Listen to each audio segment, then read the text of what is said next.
సమాచారం కోసం 95 న్యూస్ ఇప్పుడు యాప్ లో మీ ముందుకు వచ్చింది. వెంటనే డౌన్లోడ్ చేసుకుని న్యూస్ అప్డేట్ తెలుసుకోండి. ప్రతి క్షణం ప్రజాక్షేమం కోసం. Welcome to 95 news. ప్రతి క్షణం ప్రజాక్షేమం కోసం. నేను మీ మాధురి. ఈరోజు మనం ఆరెంజ్ హాస్పిటల్లో ఉన్నాము. మనతో పాటు డాక్టర్ ఇంటర్వెన్షనల్ కార్డియాలజిస్ట్ వినోద్ గారు ఉన్నారు. వారితో ఇప్పుడు మాట్లాడేద్దాము. నమస్తే సార్. సార్ ఎలా ఉన్నారు? బాగున్నాను సార్. ముందుగా యాక్చువల్గా మనము హార్ట్ అటాక్స్ చాలా మాట్లాడుకోవాలి, హార్ట్ స్ట్రోక్స్ అన్నీ మాట్లాడుకునే ముందు మీ గురించి ఒక్కసారి చెప్పండి సార్ మాకు, మా 95 వ్యూవర్స్కి. నేను doctor Vinod Vartya, interventional cardiologist, orange హాస్పిటల్లో కన్సల్టెంట్గా చేస్తున్నాను. నేను ఎంబీబీఎస్ కాకతీయ మెడికల్ కాలేజ్ వరంగల్లో చేశాను. దాని తర్వాత DMB general medicine Rajashree Chhatrapati Shahu Maharaj medical college కోల్హాపూర్లో చేశాను.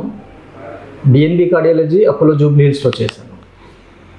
Okay, right sir. అయితే మనం పాయింట్లోకి వెళ్తే కనుక అసలు హార్ట్ అటాక్స్ ఇప్పుడు ఎక్కడ చూసినా సరే అదే వినిపిస్తుంది, ఏజ్ లిమిట్ లేకుండా. అసలు ఏ ఏజ్ వారికి ఎక్కువగా వస్తుందంటారు హార్ట్ అటాక్? దాని గురించి చెప్పండి సార్. హార్ట్ అటాక్స్ గురించి చెప్పాలంటే మనకు ముందుగా కోవిడ్ కన్నా ముందు, కోవిడ్ తర్వాతని రెండుగా డివైడ్ చేసుకోవాల్సి వస్తుంది. ముందు కోవిడ్ కన్నా ముందు అంటే ఒక 50 నుంచి 60 సంవత్సరాలు పైబడిన వారికి హార్ట్ అటాక్స్ వస్తున్నాయి. కోవిడ్ ముందు 50 ఇయర్స్ అబోవ్ ఉన్న వారికి బీపీ, షుగరు, కొలెస్ట్రాల్ ఈ సమస్యలు ఉన్న వారికి మోస్ట్ ఆఫ్ ద టైం వాళ్ళకి హార్ట్ సమస్యలు వచ్చే ఛాన్సెస్ ఉంటున్నాయి. కానీ కోవిడ్ కన్నా ముందు ఉన్న సమస్యలు ఇవి. కోవిడ్ తర్వాత ఎలా జరిగిందంటే యంగ్ ఏజ్లో, అంటే మనకి 50 సంవత్సరాలు పైబడాల్సిన అవసరం లేకుండా ముందుగానే 30 నుంచి 40 ఇయర్స్ యంగ్ హార్ట్ అటాక్స్ అంటాం. యంగ్ హార్ట్ అటాక్స్ వచ్చేసే ఛాన్సెస్ ఎక్కువైపోయాయి. ఎందుకంటే కోవిడ్ తర్వాత చాలా మందికి బాడీలో రక్తం గడ్డలు కట్టే సమస్య ఉత్పన్నమైంది. రక్తం గడ్డగట్టడం ఎలా ఉంటుంది అంటే ముందుగా కొందరు మెడిసిన్స్ తీసుకున్నారు, స్టీరాయిడ్స్ తీసుకుంటారు, బ్లడ్ క్లాటింగ్ థిన్నర్స్ తీసుకుంటారు, బ్లడ్ థిన్నర్స్ అంటాం మనం, రక్తంలో గడ్డలు కట్టకుండా. ఎవరైతే సివియర్ గా ఎఫెక్ట్ అయ్యారో వాళ్ళు స్టీరాయిడ్స్ తీసుకుంటారు, హాస్పిటల్ అడ్మిట్ అవుతారు, వెంటిలేటర్, ఆక్సిజన్ లెవెల్స్, సో వాళ్ళకి ప్రాపర్ గా ట్రీట్మెంట్ అందుతుంది. కానీ ఎవరైతే అసిమ్టమాటిక్ అంటే సగం మనకి లక్షణాలు లేకుండా ఇంట్లో మనం ఐసోలేషన్ అయి ఉంటాం, సో వారికి ఎలాంటి ప్రభావం అనేది బయట కనిపించదు. సో అలాంటి సందర్భాల్లో ఏమవుతుందంటే బ్లడ్ క్లాటింగ్ టెండెన్సీ అనేది బాడీలో ఉండిపోతుంది. సో ఎప్పుడైతే మనం స్ట్రెస్ లోన్ అవుతామో, ఎప్పుడైతే మనకి ప్రాపర్ స్లీప్ లేనప్పుడు, మనకి బాడీలో ప్రాపర్ ఎనర్జీ లేనప్పుడు, అలాంటి కండిషన్లో ఏమవుతుందంటే ఈ క్లాటింగ్ టెండెన్సీ మనకు ఫీవర్ వచ్చినా లేకపోతే వేరే సమస్యలు ఇల్నెస్ అనేది స్టార్ట్ అయినప్పుడు ఆ క్లాటింగ్ టెండెన్సీ అనేది ఉత్పన్నమైపోయి హార్ట్ అటాక్స్ వచ్చే సమస్యలు ఎక్కువగా ఉన్నాయి. సో కోవిడ్ కన్నా ముందు, కోవిడ్ తర్వాత డివైడ్ చేసుకుంటేనే మనకి హార్ట్ అటాక్ గురించి మాట్లాడుకోవాలి. సో మెయిన్ గా 50 నుంచి 60 సంవత్సరాలు పైబడిన వారికి వస్తుంది. ఇప్పుడు బిలో 40 రీసెంట్ టైమ్స్ లో నేను last 6-7 months back 23 years age అబ్బాయికి, పోస్ట్ కోవిడ్ అబ్బాయి, మెయిన్ సాఫ్ట్వేర్ అబ్బాయికి నేను స్టెంట్ వేసాను. మేజర్ హార్ట్ అటాక్ వచ్చేసి mid night 12 o'clock heart attack వచ్చేసి. సో వీటిలో కోవిడ్ తర్వాత ఒకటి స్మోకర్స్ లో ఇంకా డేంజరస్ ఉంటుంది. స్మోకింగ్ చేసే వాళ్ళలో హార్ట్ అటాక్స్ ఎక్కువ వస్తాయి. బ్లడ్ క్లాట్ సడన్ గా ఫామ్ అవుతాయి, మనకి టైం ఇవ్వదు. హార్ట్ అటాక్ వచ్చిన వారికి హాస్పిటల్కి వెళ్ళి ఎమర్జెన్సీ రూమ్కి వెళ్ళేంత టైం మనకి ఇవ్వదు. సో అలాంటి వారిలో ఏమవుతుందంటే సడన్ హార్ట్ అటాక్ వచ్చేసి గుండెకి రక్తం అనేది అందకుండా రక్తం గడ్డలు ఫామ్ అయిపోయి హార్ట్ బీట్ చేంజ్ అయిపోవడం, హార్ట్ ఒక వేగం పెరిగిపోవడం, బీపీ డౌన్ అయిపోవడం, అలాంటి వారికి టైంకి ట్రీట్మెంట్ అందిస్తే సేవింగ్ చేసే ఛాన్సెస్ ఎక్కువగా ఉంటాయి. ఓకే, అంటే ఇప్పుడు మీరు కోవిడ్ అన్నారు కాబట్టి అడుగుతున్నాను. చాలా మందికి ఉన్న ఒక అపోహ ఏంటంటే వ్యాక్సిన్ తర్వాత కూడా ఎక్కువ ప్రాబ్లమ్స్ వస్తున్నాయి అని అంటున్నారు. సో ఈ వ్యాక్సిన్కి ప్రాబ్లమ్స్కి ఏమైనా సంబంధం ఉందంటారు? అంటే మనకి స్టడీస్ పరంగా చూసుకుంటే, ఏదైనా స్టడీస్ గురించే మాట్లాడుకున్నాం. స్టడీస్ పరంగా చూసుకుంటే కోవిడ్ వ్యాక్సిన్ తర్వాత వచ్చినట్టు మనం అనుకుంటున్నాం, కానీ as per books, as per literature Covid vaccine వల్ల అని చెప్పడానికి లేదు. బట్ టెండెన్సీ పెరిగింది. క్లాటింగ్ టెండెన్సీ అనేది కోవిడ్ ఇంజెక్షన్స్ వల్ల కంటే కోవిడ్ వల్ల పెరిగింది మనకి. సో ఈ ఇంజెక్షన్స్ వల్ల మనకి కోవిడ్ రావడం వల్ల జరిగిన సమస్యలే తప్ప ఎక్కడో కొందరికి వేరే అదర్ హిడెన్ ప్రాబ్లమ్స్ ఉండి ఉంటాయి. సో వ్యాక్సిన్ ఇచ్చుకున్న తర్వాత ఇమీడియట్ గా అయింది అనే ఫ్యూ ఇన్సిడెన్సెస్ మనం విని ఉంటాం, కానీ దేర్ హెల్త్ ప్రాబ్లమ్స్ వేరే అండర్లైన్ ప్రాబ్లమ్స్ ఉండి ఉంటాయి. ఓకే, ఇక మనం మళ్ళీ ఈ కార్డియాక్ అరెస్ట్ గురించి ఇది మాట్లాడుకుంటే అసలు వచ్చే ముందు సిమ్టమ్స్ ఏంటంటారు సార్? వాటి లక్షణాలు ఎలా తెలుసుకోవాలి?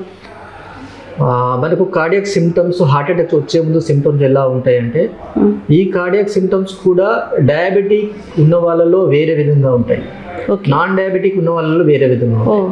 డయాబెటిక్ ఉన్న వారికి హార్ట్ అటాక్స్ అనేటివి మనకి చెస్ట్ పెయిన్ అనేవి చాలా తక్కువ, చెస్ట్ పెయిన్ అనిపించదు.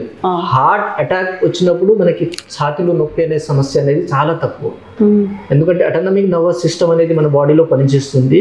ఈ డయాబెటిక్ ఉన్న పేషెంట్లో, షుగర్ ఉన్న పేషెంట్లలో ఈ అటానమిక్ నర్వస్ సిస్టమ్ బాగా డ్యామేజ్ అయిపోయి మనకి పెయిన్ అనే సెన్సిటివ్ ఏరియా పోతుంది. పెయిన్ సెన్సిటివ్ ఏరియాస్ లేనప్పుడు మనకి బాడీ పెయిన్, చెస్ట్ పెయిన్ రాదు. వారిలో హార్ట్ అటాక్ వచ్చేసి 2-3 days అయిపోయిన తర్వాత హార్ట్ ఆ ఒత్తిడికి లోనైనప్పుడు, అది టాలరేట్ చేసుకున్నప్పుడు ఏమవుతుందంటే ఆయాసం స్టార్ట్ అవుతుంది, దమ్ము స్టార్ట్ అయిపోతుంది. దమ్ము స్టార్ట్ అయినప్పుడు, దమ్ము స్టార్ట్ అయినప్పుడు అప్పుడు హాస్పిటల్కి వచ్చే సమస్య ఉంటుంది. అప్పుడు మేజర్ హార్ట్ అటాక్ అని డిలే ప్రజెంటేషన్, చాలా మందికి డయాబెటిక్ ఉన్న పేషెంట్లో డిలేడ్ ప్రజెంటేషన్ ఉంటుంది. నార్మల్గా డయాబెటిక్ లేని వారికి ఎలా ఉంటుందంటే సివియర్గా ఛాతీలో నొప్పి. ఎలాంటి నొప్పి అంటే మన హార్ట్ పిడికిలు ఎలా ఉంటుందో ఈ విధమైన నొప్పి, ఇలా పట్టేసుకుంటుంది, ఊపిరి ఆడలేకపోతుంది. ఇలాంటి చెస్ట్ పెయిన్ అనేది ముందు ఎప్పటి వరకు చూడకపోయి ఉంటారు, అది అలాంటి ఫీలింగ్ ఉంటుంది. దానితో పాటు విపరీతమైన చెమటలు రావడం, చేయి లాగడం, వీపులో నొప్పి రావడం అనేది ఒక రకమైన లక్షణం. దాంతోపాటు కొందరికి మనకి హార్ట్లో రైట్ సైడ్, లెఫ్ట్ సైడ్ అనే బ్లడ్ వెజిల్స్ ఉంటాయి, రక్తనాళాలు ఉంటాయి. రైట్ సైడ్ బ్లడ్ వెజిల్ మూసుకుపోయిందంటే చాలా మంది ఇది మాస్క్ అయిపోతుంటుంది. మనకి ఎపిగాస్ట్రిక్ పెయిన్ అంటాం, కడుపు నొప్పి లాగా వస్తుంది. కడుపు నొప్పి మోషన్స్ లాగా ఫామ్ అయిపోయి, లూజ్ మోషన్స్ అయిపోయి, మనం సరిగ్గా పట్టించుకోకపోతే ఆ హార్ట్ అటాక్ అనేది మనకు తెలియకుండా పోతుంది. సో అలాంటి వారిలో కడుపు నొప్పి వచ్చినా, ఇక్కడ ఎపిగాస్ట్రిక్ పెయిన్ వచ్చినా మనకి హార్ట్ అటాక్ అనే సిమ్టమ్స్ ని రూల్ అవుట్ చేసుకోవాలి. బేసిక్ గా ఈసీజీ తీసుకుంటే మనకు తెలుస్తుంది. ఈసీజీలో ఏమీ లేదంటే పర్లేదు, కానీ ఈసీజీ చేంజెస్ ఉన్నాయంటే ఇది ఆ రకమైన చేంజెస్ అని చెప్పుకోవచ్చు. ఓకే, అదే ఇప్పుడు ఈసీజీ అన్నారు కదా, ఈసీజీ, 2D ఎకో, యాంజియోగ్రామ్ ఇవన్నీ కూడా హార్ట్కి సంబంధించిన టెస్ట్లకు ఉపయోగపడుతుంటాయి. బట్ యాంజియోగ్రామ్ అనేసరికి చాలామందికి ఒక అపోహ ఉంటుంది, చాలామంది భయపడతారు, అవేవో వెయిన్స్ లోపల నుంచి పెడతారు ఇది. సో ఒక్కసారి చెప్పండి సార్ దాని గురించి, అవి ఏ పేషెంట్స్కి అవసరం పడుతుంది? బేసిక్గా మనకి బేసిక్ టూల్ అనేది ఈసీజీ, ఎలక్ట్రోకార్డియోగ్రామ్ అంటారు. ఎలక్ట్రోకార్డియోగ్రామ్ అనేది మనకి బాడీలో హార్ట్ బీట్ ఎలా ఉంటుంది తెలుస్తుంది. దాంట్లో మన బాడీలో ఉన్న సోడియం, పొటాషియం లాంటివి చేంజెస్ కూడా కనిపిస్తాయి. అంటే దాంట్లో వేవ్స్ ఫామ్ చేంజ్ అయిపోతుంది. మనకి హార్ట్ అటాక్ వచ్చే వారిలో దాంట్లో ఎలివేషన్స్ ఉంటాం, కొన్ని లీడ్స్ లో ఎలివేషన్స్ కనిపిస్తుంటుంది. కొందరిలో హార్ట్ మీద లోడ్ పెరిగినప్పుడు దాంట్లో వోల్టేజ్ చేంజెస్ ఉంటాయి. సో ఈసీజీ అనేది రిథంతో పాటు, రేట్తో పాటు లోపల ఉన్న చేంజెస్ కనిపిస్తుంది. ఈసీజీ అనేది బేసిక్ అనేది. ఈసీజీ లేకుండా మనం 2Dకి వెళ్ళడం అది కరెక్ట్ పద్ధతి కాదు. చాలా డయాగ్నోస్టిక్ సెంటర్లలో, చాలా హాస్పిటల్స్లో డాక్టర్స్ ఏం చేస్తారంటే 2Dకో ఇస్ ఫైనల్ టెస్ట్ అనుకుంటారు. 2Dకో అనేది చేసే ముందు ఈసీజీ కంపల్సరీ చేసుకోవాలి. ఎందుకంటే ఈసీజీలో ఉన్న చేంజెస్ ని బట్టే మనం 2Dకోలో మనం డీప్ గా వెళ్ళేసి ఏ పాయింట్ ఫోకస్ చేయాలనేది తెలుస్తుంది. సో 2Dకో అయిన తర్వాత 2Dకో నార్మల్, అబ్నార్మల్ అనేది తెలుసుకుని, 2Dకో అబ్నార్మల్ గా ఉంది అంటే యంగ్ పేషెంట్ ఉన్నారు అనుకోండి, ఒక 30 బిలో ఉన్నారు, సిమ్టమ్స్ ఉన్నాయి, నాన్ స్పెసిఫిక్ సిమ్టమ్స్ ఉన్నాయి, బట్ స్ట్రెస్ లో ఉన్నారు, లిపిడ్ అబ్నార్మాలిటీ ఉంది, కొలెస్ట్రాల్ ఉంది, అలాంటి పేషెంట్లలో మనం యాంజియోగ్రామ్ కి వెళ్ళకుండా టీఎంటీ టెస్ట్ అంటాం, ట్రెడ్మిల్ టెస్ట్కి వెళ్ళడం మంచిది. ట్రెడ్మిల్ టెస్ట్ లో మనకి ఆ ఎక్సర్సైజ్ చేసినప్పుడు, వాకింగ్ చేసినప్పుడు, రన్నింగ్ లెవెల్స్ ఉంటాయి. లెవెల్స్ చేస్తున్నప్పుడు మనకి ఈసీజీలో ఏమైనా చేంజెస్ వస్తాయా లేదా తెలుసుకోండి. అంటే ఇప్పుడు టీఎంటీ బదులు 2D ఎక్కువ చేసుకుంటే సరిపోతుంది అని కూడా ఒకసారి అంటారు కదా, అది కాదా? రెండు different. 2D eco is different, TMT is different. 2D eco చేసిన తర్వాత టీఎంటీ చేయాలి. 2D ఈకో అనేది సపోజ్ మనకి హార్ట్ లో మజిల్ బాగా థిక్ అయిపోయి హార్ట్ వాల్స్ ఖరాబ్ అయిపోయి ఉన్నప్పుడు మనం టీఎంటీ చేయడానికి ఉండదు, సడన్ హార్ట్ అటాక్స్ వస్తాయి. ఓకే. సో మనకి ఫ్యామిలీ హిస్టరీలో సడన్ హార్ట్ అటాక్స్ అంటాం మనం. హెచ్సిఎం అని చెప్పేసి హైపర్ట్రోఫీ కార్డియోమైపతి ఉంటుంది. ఆ హైపర్ట్రోఫీ కార్డియోమైపతి ఉన్న పేషెంట్లలో మనం సడన్ గా టీఎంటీ చేయడానికి ఉండదు. ఓకే. కొందరికి ఆల్రెడీ హార్ట్ అటాక్ వచ్చిపోయిన పేషెంట్స్ ఉంటారు. రీసెంట్ హార్ట్ అటాక్స్ వచ్చిన పేషెంట్లలో హార్ట్ పంపింగ్ తగ్గిపోయి ఉంటుంది. ఓకే. అది 2Dకి వచ్చేస్తేనే మనకు తెలుస్తుంది. ఇప్పుడు అంటే ఆస్మా పేషెంట్స్ కదా ఈ టీఎంటీ చేయొచ్చా సార్? అది ట్రెడ్మిల్ చేయలేరు. ఆస్మా పేషెంట్లకు చేయాలి అంటే మనకి హార్ట్ బీట్ కంట్రోల్లో ఉండి రీసెంట్ ఎగ్జాసర్బేషన్ లేకుండా ఉండాలి. ఓకే. అంటే రీసెంట్ గా ఇన్ఫెక్షన్ అయిపోయి ఆయాస పడుతున్నారంటే చేయడానికి లేదు. ఓకే. సెటిల్ అయిపోయారు, ఇన్ఫెక్షన్ లేదు, హార్ట్ బీట్ కంట్రోల్లో ఉంది అంటే మనం టీఎంటీ చేసుకోవచ్చు, ప్రాబ్లం లేదు. ఈ యాంజియోగ్రామ్ గురించి చెప్పండి సార్, అసలు అది ఏ పేషెంట్స్కి అవసరం అవుతుంది? యాంజియోగ్రామ్ అనేది మనకి హార్ట్ అటాక్ వచ్చిన పేషెంట్లకి ఎమర్జెన్సీలో చేస్తాం. ఓకే. హార్ట్ అటాక్ వచ్చిన పేషెంట్ ఆల్రెడీ హార్ట్ అటాక్ వచ్చిన వారికి ఎమర్జెన్సీలో యాంజియోగ్రామ్ చేస్తాం. ఓకే. నార్మల్ గా ఇప్పుడు సేమ్ ప్రాసెస్ లో ఈసీజీ 2D టీఎంటీ ఒక సీక్వెన్స్ లో వెళ్తుంది. సో టీఎంటీలో టీఎంటీ పాజిటివ్ నెగిటివ్ అనేది ఒకటి ఉంటుంది.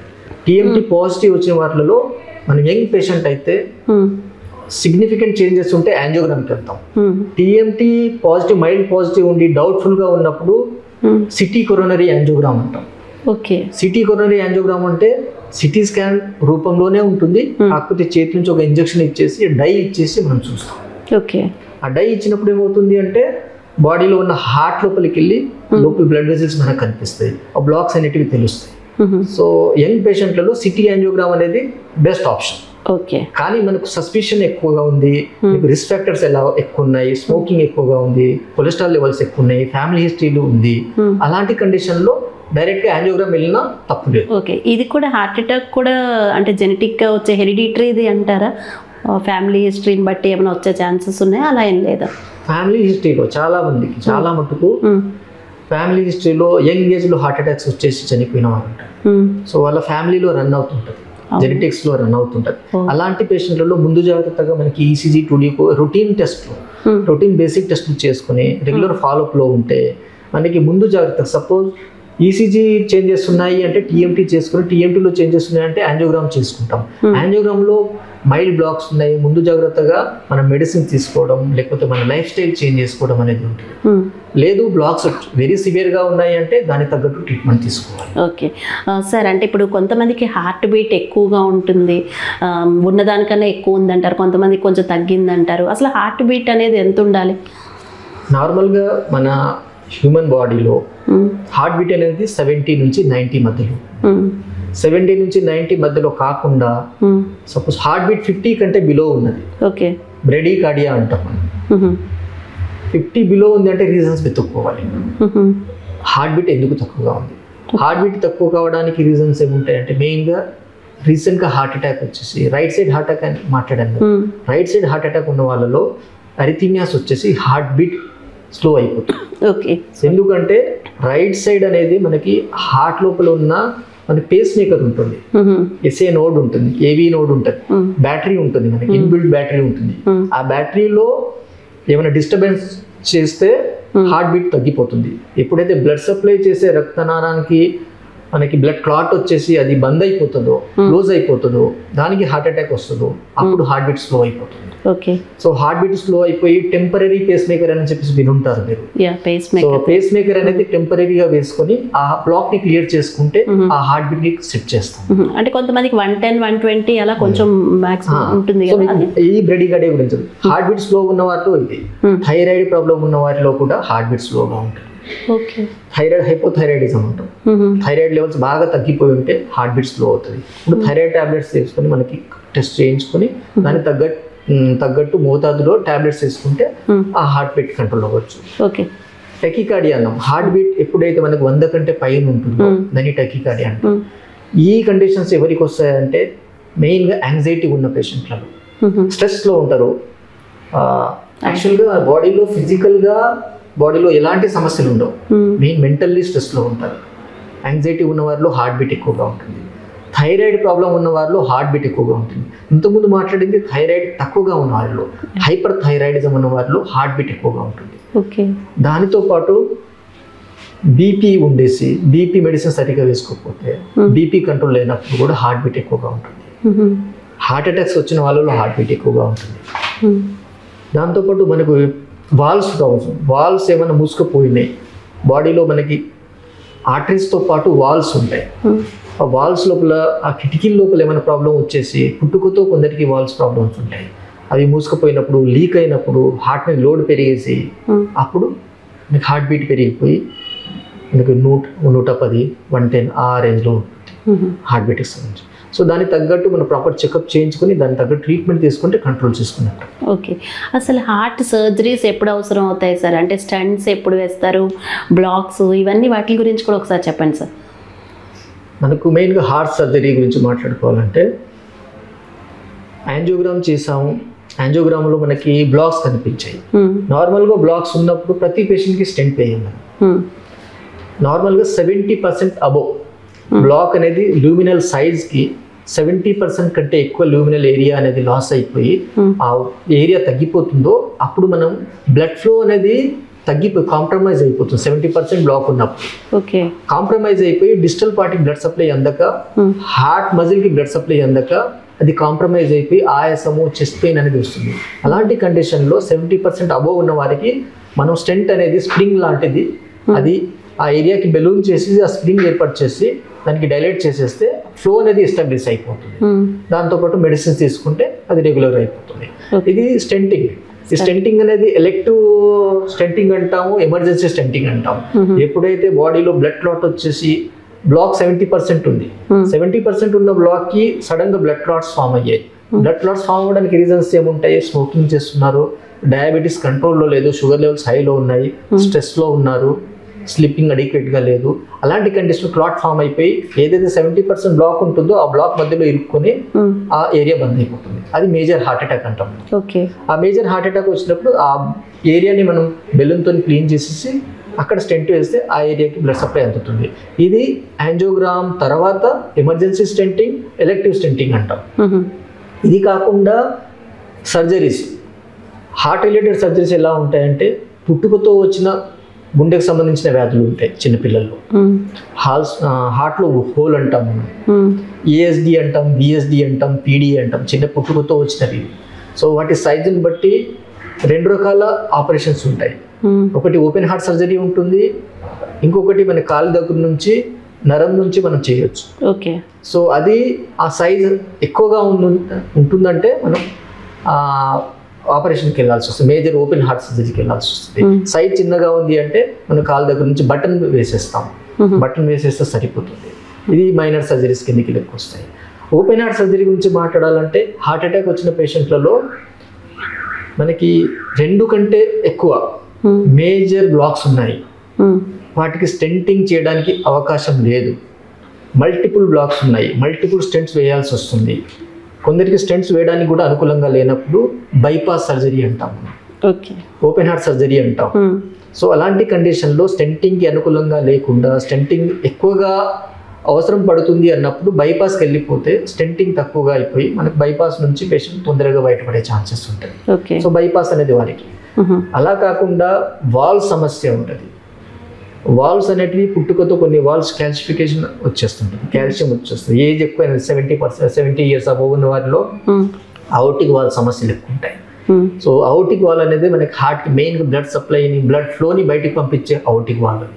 దానిలో మనకి కాల్షియం వచ్చేసి అది మూసుకుపోతుందంటే దాన్ని సర్జరీ చేసుకోవాల్సి వస్తుంది. దీంట్లో 2 రకాల సర్జరీస్ ఉన్నాయి. సర్జరీస్ అంటే సేమ్ మీకు చెప్పినట్టు ఇందాక ఫిమోరల్ రూట్ నుంచి మన బ్రైన్ ఏరియా నుంచి ఒక ట్యూబ్ పంపించేసి, అంటే కట్టింగ్ లేకుండా అలాంటి సర్జరీస్ ఇప్పుడు కొద్ది కాస్ట్ ఎక్కువ ఉన్నాయి, బట్ అలాంటి సర్జరీస్ ఈజీగా అయిపోయే సర్జరీస్ 2-3 daysలో రికవరీ అయిపోయే సర్జరీస్ ఉన్నాయి. అలా కాకుండా ఈ 70 సంవత్సరాలు పైబడి ఉన్న వారికి ఓపెన్ హార్ట్ సర్జరీ చేసి వాల్వ్ అనేది కొత్త వాల్వ్ వేస్తారు. ఆ వాల్వ్ అన్నప్పుడు ఆ సర్జరీ వేరు ఉంటుంది. ఇంకొకటి చిన్నపిల్లల నుంచి 15 years ఏజ్ ఉన్నప్పుడు రుమాటిక్ హార్ట్ డిజీజ్ అనేది మన ఇండియన్ సినారియోలో చాలా ఎక్కువగా ఉంటుంది. ఇండియన్ సినారియోలో చిన్నప్పుడు జాయింట్ పెయిన్స్ వచ్చేసి, సోర్ థ్రోట్ వచ్చేసి, అలాంటి వాటిలో ఆ ఇన్ఫెక్షన్ కాస్త హార్ట్కి చేరిపోయి హార్ట్ వాల్వ్స్కి వెళ్ళి అక్కడ మనకి వాల్వ్స్ జామ్ అయిపోయి ఆ వాల్వ్స్లో కాల్షియం వచ్చేసి ఆ మూమెంట్ తగ్గిపోతుంది. అందుకని వాల్వ్ స్టీనోసిస్ అంటాం, మైట్రల్ వాల్వ్ స్టీనోసిస్ అంటాం. ఇలాంటి వారిలో మనం ఏం చేస్తామంటే మైట్రల్ వాల్వ్ ఏరియాని బెలూనింగ్ చేస్తాం. అంటే చిన్న బెలూన్ అంటే వాల్వ్ లీకేజ్ లేకుండా ఓన్లీ మనకి క్లోజ్ అయిందంటేనే బెలూన్ చేసుకోవచ్చు. PBMB అంటాం. ఆ సమస్య నుంచి బయటపడవచ్చు. లేదు వాల్వ్ లీకేజ్ ఎక్కువగా ఉంది, క్లోజింగ్ ప్రాబ్లమ్స్ ఉన్నాయి, ఇంకా అదర్ ప్రాబ్లమ్స్ ఉన్నాయి అంటే వాల్వ్ రిప్లేస్మెంట్ చేసుకోవడం, ఓపెన్ హార్ట్ సర్జరీ చేసుకుని రిప్లేస్మెంట్ చేసుకోవడం అనేది ఉంటుంది. Okay okay right sir. Next అంటే ఇప్పుడు కొంతమందికి కార్డియాక్ అరెస్ట్ అయినప్పుడు ఒక 5 minutes జస్ట్ హార్ట్ అలా ఆగినా సరే ఈలోపు అన్ని డ్యామేజ్ అయిపోతుంటాయి, బ్రెయిన్, కిడ్నీ ఇవన్నీ. అసలు దేనివల్ల అంటారు ఇదంతా, దాని రీజన్స్? హ్యూమన్ బాడీలో heart is a vital part. Heart లేకుండా ఏ పని జరగదు. అవును. So heart blood supply, heart pumping చేస్తేనే మిగతా పార్ట్స్కి బ్లడ్ సప్లై అందుతుంది. సో మెయిన్గా హార్ట్ నుంచి బ్లడ్ సప్లై హార్ట్కే వెళ్తుంది. హార్ట్ పని చేయాలంటే తనకి బ్లడ్ సప్లై అవసరం. ఓకే. సో ఆ బ్లడ్ సప్లై ఒకటి. మన హార్ట్ అటాక్స్ వచ్చినప్పుడు హార్ట్కి బ్లడ్ సప్లై అందక హార్ట్ అటాక్స్ వచ్చి అరెస్ట్ అవుతారు. ఆ టైంలో మనకి బ్రెయిన్కి బ్లడ్ సప్లై అందలేదు, విత్ ఇన్ ఫ్రాక్షన్ ఆఫ్ సెకండ్కి బ్లడ్ సప్లై అందలేదు అంటే బ్రెయిన్లో ఉన్న న్యూరాన్స్కి ఆక్సిజన్ అందక హైపాక్సిక్ బ్రెయిన్ డ్యామేజ్ అంటాం. ఓకే. సో చాలా మంది పేషెంట్లు ఐసీయూలో ఉన్న పేషెంట్లలో బ్రెయిన్ డెత్ అయ్యారు అని చెప్పేసి, కోమాలో వెళ్ళిపోయారు అని మాట్లాడుతుంటాం. అలాంటి కండిషన్స్లో హార్ట్ అటాక్ వచ్చేసి లేకపోతే వేరే అదర్ రీజన్స్ ఉండేసి బ్రెయిన్కి ఆక్సిజన్ సరైన టైంలో, ఆ టైంలో వైటల్ టైంలో మనకు ఆక్సిజన్ అందకపోతే, సో పేషెంట్ ఆక్సిజన్ హైపాక్సియాలో ఉన్నారు, ఆక్సిజన్ అవసరం, ఆ టైంలో ఇంట్యూబేట్ చేస్తాం మనం, వెంటిలేటర్ ట్యూబ్ పెట్టేసి వెంటిలేటర్ మీద పెడతాం. ఆ టైం డిలే అయినా బ్రెయిన్కి ఆక్సిజన్ అందక హైపాక్సిక్ బ్రెయిన్ డ్యామేజ్లోకి వెళ్ళిపోతారు. ఓకే. దానితో పాటు కిడ్నీకి బ్లడ్ సప్లై అవసరం. అంటే ఎన్ని మినిట్స్ వరకు okay sir? Just second, within minutes. బ్రెయిన్కి విత్ ఇన్ మినిట్స్లోనే మనకి 1 minute దాటిందంటే బ్రెయిన్ హైపాక్సిక్ బ్రెయిన్ డ్యామేజ్ అవుతుంది. కిడ్నీ కూడా అంతే. కిడ్నీ పని చేయాలంటే blood supply, continuous blood flow అవసరం. సో కిడ్నీ రీసర్క్యులేట్ చేసి మన బాడీలో ఉన్న మలిన పదార్థాలన్నీ బయటకు తీస్తుంది. సో కిడ్నీ ఎప్పుడైతే పనిచేయడం ఆపేస్తుందో క్రియాటిన్ లెవెల్స్ పెరిగిపోతాయి, అమోనియా లెవెల్స్ పెరిగిపోతాయి. సో అప్పుడు సడన్గా ఆయాసం వచ్చే ఛాన్స్, యూరిన్ రాకుండా ఉండిపోవడం. సో హార్ట్ అనేది మెయిన్ వైటల్ పార్ట్ కాబట్టి మిగతా పార్ట్కి కూడా బ్లడ్ సప్లై లేకపోతే ఇలాంటి సమస్యలు. Okay sir. అంటే చివరిగా మనకి ప్రివెంటివ్ ప్రికాషన్స్, అసలు హార్ట్ అటాక్స్ రాకుండా ఉండాలంటే ఎలాంటి ప్రికాషన్స్ తీసుకోవాలి, వచ్చిన వాళ్ళు ఎలాంటి ప్రివెంటివ్ మెజర్స్ తీసుకోవాలి, అలాగే హెవీ ఎక్సర్సైజెస్ చేయడం వల్ల హార్ట్ అటాక్ వస్తుంది అంటున్నారు, అవన్నీ కూడా ఒకసారి డీటెయిల్డ్గా చెప్పండి సార్. మనకు హార్ట్ అటాక్స్ రాకుండా ఉండాలి అంటే మెయిన్గా మన ఫుడ్ హ్యాబిట్స్ అండ్ మన లైఫ్ స్టైల్ చేంజ్ చేసుకోవాలి. ఓకే. ఇప్పుడున్న జనరేషన్లో social media, WhatsApp, mobile phones ఇవి ఎక్కువైపోయాయి. So within fraction of సెకండ్లో మన మైండ్ అనేది స్టెబిలిటీ లేకుండా జంప్ అయిపోతుంది. సో స్ట్రెస్ లెవెల్స్ పెరిగిపోతున్నాయి అండ్ స్లీపింగ్ ప్యాటర్న్స్ అడిక్వేట్గా లేదు. నైట్ టైం 1 o'clock 2 o'clock వరకు పడుకోకుండా, నా ప్రీవియస్ జనరేషన్లో 6 o'clock 7 o'clockకి స్లీపింగ్ ప్యాటర్న్ ఉంటుంది. 7 o'clock పడుకొని మార్నింగ్ 4 o'clock వేస్తుంది. ఇప్పుడు లేదు. సో మెయిన్గా స్లీపింగ్ ప్యాటర్న్ చేంజ్ చేసుకోవాలి. Dietary changes, dietary junk foods ఎక్కువైపోయాయి, బిర్యానీస్ అంటాం, ఆయిల్ ఫుడ్స్ అంటాం, ఫాస్ట్ ఫుడ్స్ అంటాం. So food habits completely different అయిపోయాయి. మన ఫుడ్లో అధిక మోతాదులో వాటర్ తీసుకోవాలి, దాంతోపాటు ఫ్రూట్స్ తీసుకోవాలి. దాంతోపాటు నాన్ వెజ్ తగ్గించాలి. నాన్ వెజిటేరియన్లో రెడ్ మీట్లో ఏమవుతుందంటే మనకి బాడీలో కొలెస్ట్రాల్ లెవెల్స్ పెరిగిపోతాయి. ఓకే. దాంతోపాటు ప్రోటీన్స్ లెవెల్స్ చూసుకోవాలి. మనకు బాడీలో మనకి సరైన మోతాదులో ఆకుకూరలు తీసుకోవాలి. చాలామంది ఆకుకూరలు తినడం మానేశారు ఈ జనరేషన్లో. సో నాన్ వెజ్ చికెన్ అన్నట్టు తయారైపోయారు. సో నాన్ వెజ్ని ఎంత అవాయిడ్ చేస్తే అంత హెల్తీగా, అంత ఫిట్గా ఉంటారు. దాంతోపాటు ఈ రెగ్యులర్ చెకప్స్ ఇంపార్టెంట్. యంగ్ ఏజ్లో ఒక ఇయర్లీ వన్స్ హెల్త్ చెకప్ చేయించుకోవడం, same ECG, 2D echo, TMT, lipid profile, homocysteine levels ఇవి చేయించుకోవాలి. ఏజ్ ఎక్కువ వారిలో, షుగరు, మిగతా రిస్క్ ఫ్యాక్టర్స్ ఉన్న కిడ్నీ పేషెంట్ వారిలో ఎవ్రీ 3 monthsకి కంపల్సరీగా మనకి బ్లడ్ టెస్ట్లు, cholesterol levels, sugar levels checkup చేయించుకోవాలి. ఓకే. అండ్ దానికి తగ్గట్టు షుగర్ ఉన్న పేషెంట్లో ఇన్సులిన్ తీసుకోవడం, షుగర్ని కంట్రోల్ చేసుకోవడం మంచిది. షుగర్ ఉన్న పేషెంట్లో చాలా మటుకు రీసెంట్గా షుగర్ డయాగ్నోస్ అయింది, నాకేమీ కాదు, మెడిసిన్స్ వాడడం. దాంతోపాటు ఫుడ్ హ్యాబిట్ చేంజ్ చేసుకోవడం. అదే ఒక ప్రొలాంగ్ టైం వెళ్ళిన తర్వాత ఒక 1 year డౌన్ టైం 1 year తర్వాత సడన్ హార్ట్ అటాక్స్ వచ్చే ఛాన్సెస్ ఉంటాయి. సో మనకి స్టార్టింగ్లోనే మనకి ఇట్లాంటి చెకప్ చేసుకుంటే చాలా మటుకు మనం హార్ట్ అటాక్స్ని మనం అరికట్టగలుగుతాం. Okay right. నెక్స్ట్ ఇంకొకటి అడిగాను సార్, అంటే హెవీ ఎక్సర్సైజెస్ చేయడం వల్ల. హెవీ ఎక్సర్సైజ్ గురించి మాట్లాడడం అంటే జిమ్ చేయడం అనేది ఫిట్గా అని చెప్పడానికి లేదు. Gym is not the fit part. Gym చేయాలి అంటే there are lot of exercises there. అంటే మనకి బాడీలో isometric exercises, strengthening exercises, muscle exercises proper ట్రైనర్తోని ప్రాపర్ వేలో ట్రైనింగ్ చేసుకుంటే ఈ హార్ట్ అటాక్స్ అనేటివి రాకుండా మనం కాపాడుతాం. కాకపోతే ఇలాంటి వారిలో వ్యాయామం చేస్తున్న వారిలో వ్యాయామం ఒకటే చూసుకుంటాం మనం. అంటే ఫిట్గా ఉన్నారంటే ఫిజికల్ ఫిట్నెస్ కాదు, మెంటల్ స్ట్రెస్, ఫ్యామిలీ సపోర్ట్ ఉండాలి. ఫ్యామిలీ డిస్టర్బ్ అయిన ఫ్యామిలీ అయితే మనకి హార్ట్ అటాక్స్ వచ్చే ఛాన్సెస్ ఉంటాయి. సో ఎక్సర్సైజ్ ఎక్కువ చేస్తున్న వారిలో హార్ట్ అటాక్స్ రావడం అనేది అండర్లైన్ రీజన్స్ ఉండుంటుంది. ఫ్యామిలీ హిస్టరీలో ఉండుంటుంది, స్మోకింగ్ హిస్టరీ ఉండుంటుంది, ఆల్కహాల్ ఇంటేక్ ఉండుంటుంది. So there are lot of other causes ఉండుంటాయి. సో ఎక్సర్సైజ్ అనేది ప్రాపర్ వేలో ప్రాపర్ ట్రైనర్తో చేసుకుంటే మనకి అంత హార్ట్ అటాక్స్ రాకుండా మనం నివారించవచ్చు. Okay, thank you so much sir, మీ అమూల్యమైన టైంని మాకు ఇచ్చారు. Thank you.